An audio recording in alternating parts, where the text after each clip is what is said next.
বেশি না, কিন্তু তারপরও যে যা পাচ্ছি আমি আমার যা জামা কাপড় ছিল, তারপর বাবা ভাইয়ার সবার যা পেয়েছি আমি দিয়ে সাহায্য করে গেছি। আসলে তো ভাইয়া এটা মানবিকতা তো সবারই থাকা উচিত, তাই না? আমাদের যেহেতু মানুষ তো মানুষের জন্য, আর যেহেতু এতগুলা মানুষ বিপদে পড়ছে তো আমাদের তো উচিত ওনাদেরকে সাহায্যর হাতটা, আমি চাই সবাই সবার জায়গা থেকে সাহায্যর হাতটা বাড়ায় দেখ। আমাদের অল্প একটু সাহায্য কিন্তু ওদের জন্য অনেক, যেহেতু এখন দেশের অবস্থা খারাপ তো তার মধ্যে এতগুলা বিপদ।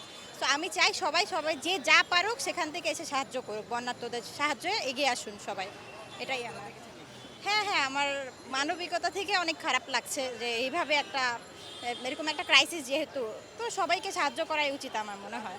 তো আপনি আপনার জায়গা থেকে আপনি যতটুকু পেরেছেন করলেন। জি, জি। এখন কেমন লাগছে? আলহামদুলিল্লাহ অনেক ভালো। মানে সাহায্য করার পর খুবই ভালো লাগছে যে আমিও একটু কন্ট্রিবিউট করতে পারছি। হয়তো এতটা বেশি না, কিন্তু তারপরও যে যা পাচ্ছি আমি আমার যা জামা কাপড় ছিল, তারপর বাবা ভাইয়ার সবার যা পেয়েছি আমি দিয়ে সাহায্য করে গেছি। তো আমি চাই সবাই সবার জায়গা থেকে এগিয়ে আসুক। যে আপনার মতো এখানে কিন্তু অনেক মানুষ এসেছে মানে কন্ট্রিবিউশন করেছে। হ্যাঁ। একটা স্বতঃস্ফূর্ত অংশগ্রহণ কিন্তু। জি, জি। ভাল লাগছে ভাল দেখে। লাগছে। আপনার কাছে কি মনে হয় আমরা কি এই ধরনের সংকট ওভারকাম করতে পারবো? অবশ্যই সবাই সবার জায়গা থেকে যদি আমরা একটু, একটু করে সাহায্য করতে পারি, আমরা ওনাদেরকে অনেক হেল্প করতে পারবো ইনশাআল্লাহ।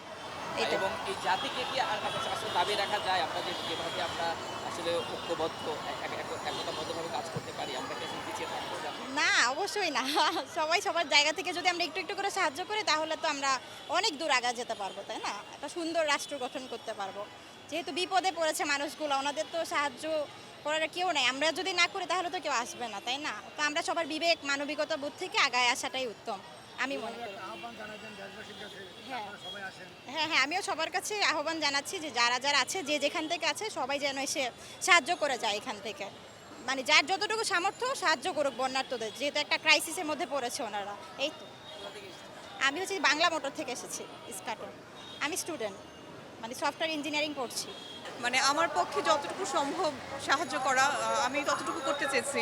আর আমার কাছে মনে হয়েছে যে এখানে আসলে আমার সাহায্যটুকু আমি অথেন্টিক্যালি পৌঁছাতে পারবো, তাই এখানে আসা। আমি এসেছি তেজগাঁও। আমি ডেন্টাল সার্জন। আপনি যে এসেছেন এখানে আসলে মানুষের যে স্বতঃস্ফূর্ত অংশগ্রহণ দেখলেন, এটা আপনাকে আসলে কেমন অনুভূতি দিল?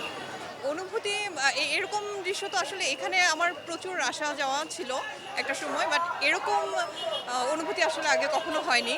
আর স্বাভাবিকভাবে এখন সব কিছু একটু দেশের পরিস্থিতি এখন আসলে আশা করছি যে আগের মতো থাকবে না, আগের চেয়ে ভালোই সব দিক থেকে হবে ইনশাল্লাহ। আমাদের এই যে ঐক্যবদ্ধতা এবং দেশের প্রতি হ্যাঁ, হ্যাঁ, হ্যাঁ, এত ভালোবাসা, হ্যাঁ, হ্যাঁ। আমরা অনেক এগিয়ে যাওয়ার পাশে।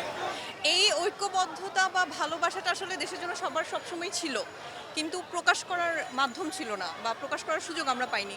এখন যেহেতু সবাই সুযোগ পাচ্ছে, এখন সবাই নিজ নিজ জায়গা থেকে ওভাবেই কন্ট্রিবিউট করা ট্রাই করছে, আমার মনে হয় তাই। দেশে কত দূরে নিয়ে যেতে পারবো আমরা ঐক্যবদ্ধভাবে? অনেক দূর ইনশাল্লাহ, যতদূর আমরা নিতে চাই ইনশাল্লাহ পারবো। আশাবাদী। অবশ্যই, আপনি দেখতেই পাচ্ছেন। অবশ্যই আশাবাদী, হ্যাঁ। আমরা থাকবো পাশে।